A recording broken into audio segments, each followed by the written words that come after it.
Radio J, l'invité du grand journal. Radio J. Steve Nadjar.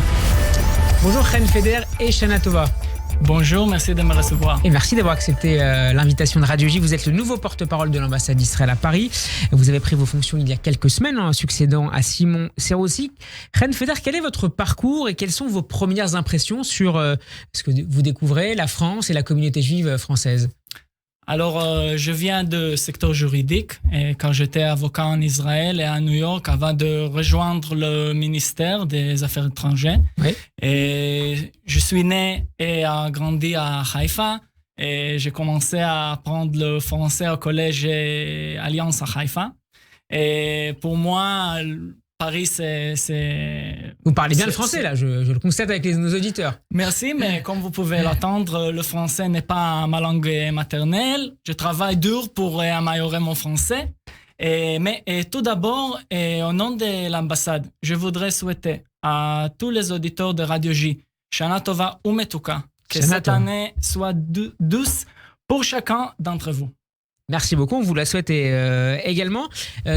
Vous avez présenté rapidement vos vœux à nos auditeurs et par-delà aux Juifs de France, des Juifs qui s'interrogent sur, on parlait tout à l'heure de la montée de l'extrême droite en Israël, ou qui regardent aussi, qui suivent de près la situation en Israël. Quel message vous voulez leur adresser aujourd'hui, au-delà de ce que vous venez de nous dire là? Quel message en tant que diplomate, en tant qu'Israélien, en tant que Juif, vous voulez leur adresser? Alors, comme vous savez, nous sommes diplomates ici. C'était le même avec Simon. Nous sommes apolitiques. C'est pas important quel gouvernement on a en Israël. Nous sommes ici pour la représentation d'État d'Israël ici.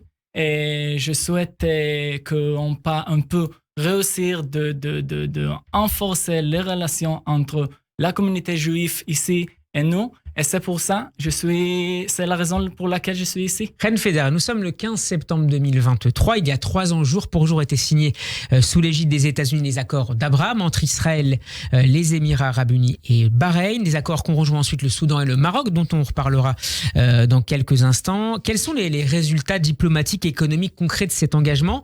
En quoi est-ce qu'ils ont changé la donne? Est-ce qu'ils ont amélioré la situation diplomatique d'Israël au Moyen-Orient?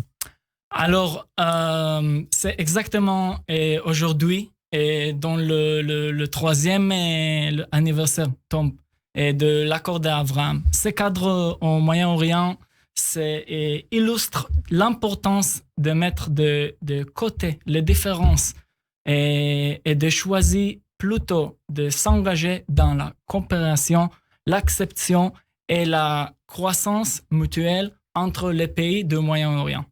Et j'ai apporté un peu de chiffres pour discuter ça. Alors, par exemple, le commerce bilatéral entre Israël et les Émirats arabes unis a été 5,6 milliards de dollars pendant ces 3 ans. Et en plus, il y a plus d'1 million de visiteurs israéliens sont allés aux Émirats arabes unis, dont moi. Ouais. C'est bien passé? Oui, c'était génial. Et aussi, c'est le premier accord, et on a le premier accord de libre-échange conclu par Israël au Moyen-Orient avec les Émirats arabes unis et Bahreïn. Ouais. Et il y a plus de 70 entreprises israéliennes qui opèrent aux Émirats arabes unis. Et pour le dernier exemple, il y a des vols commerciaux et nous sommes passés d'une situation sans vol avec lourdes restrictions d'entrée à 106 vols hebdomadaires d'Israël à Dubaï et Abu Dhabi. Alors, ce sont des résultats c'est génial. Très, très notable et une évolution historique. Vous vous attendez à ma prochaine question, Chen Feder. Qui est le prochain sur la liste? Est-ce que ce sera l'Arabie Saoudite et ce dès 2024? Alors, je n'ai pas des informations concrètes, mais je peux dire qu'Israël espère que d'autres, même l'Arabie Saoudite et d'autres pays, suivront alors que nous encourageons nos voisins de la région à nous rejoindre et sur la voie d'un Moyen-Orient plus stable et qui apportera prospérité et opportunité à tous. Alors, je voudrais qu'on dise un mot maintenant du Maroc, qui a été frappé par un terrible séisme vendredi dernier. L'État d'Israël a rapidement proposé son assistance. Si l'aide officielle n'a pas été acceptée par le souverain Mohamed VI, on sait que plusieurs ONG israéliennes agissent d'ores et déjà sur le terrain, notamment United Hatzalah. Comment est-ce que vous suivez ces opérations israéliennes? Est-ce que vous maintenez votre proposition d'assistance officielle donc? Alors, premièrement, je voudrais présenter mes condoléances aux familles endeuillées du Maroc. Et si cela est demandé, Israël est disposé et prêt à envoyer une importante aide humanitaire pour se rendre dans les zones touchées par les tremblements de terre. C'est comme ça, on attend. Et s'il y a une demande, nous sommes prêts de donner toute l'aide. Chen Feder, la situation géopolitique d'Israël est toujours marquée par l'existence de plusieurs menaces fortes sur sa sécurité, en particulier à ses frontières. L'Iran, il tient une place majeure, qu'il s'agisse de son programme nucléaire militaire ou de son action en Syrie ou au Liban. Commençons peut-être avec le nucléaire. Il nous reste à peu près une minute, donc on va peut-être même lier les deux. Le nucléaire d'abord. Est-ce qu'Israël, première question, est toujours opposé à la signature d'un accord informel, je mets des guillemets, entre les Américains et les Iraniens, alors qu'on parle par ailleurs d'un accord d'échange de prisonniers contre le déblocage de 6 milliards d'avoirs iraniens qui sont gelés actuellement en Corée du Sud. Et puis, est-ce que Israël entend réagir rapidement avec force à la révélation de l'existence d'une base terroriste à l'aéroport, l'aéroport Gilad Shabar qui se trouve à 20 km de la frontière avec Israël au sud Liban? Chen Feder. Alors, c'est deux questions ensemble. Et vous n'avez même pas une minute pour répondre, c'est difficile. D'accord. Je vais essayer. Et dites-moi quand on n'a pas encore de temps. On vous écoute attentivement. D'accord. Alors, premièrement, sur l'Iran. Vous savez que ce sujet est très sensible.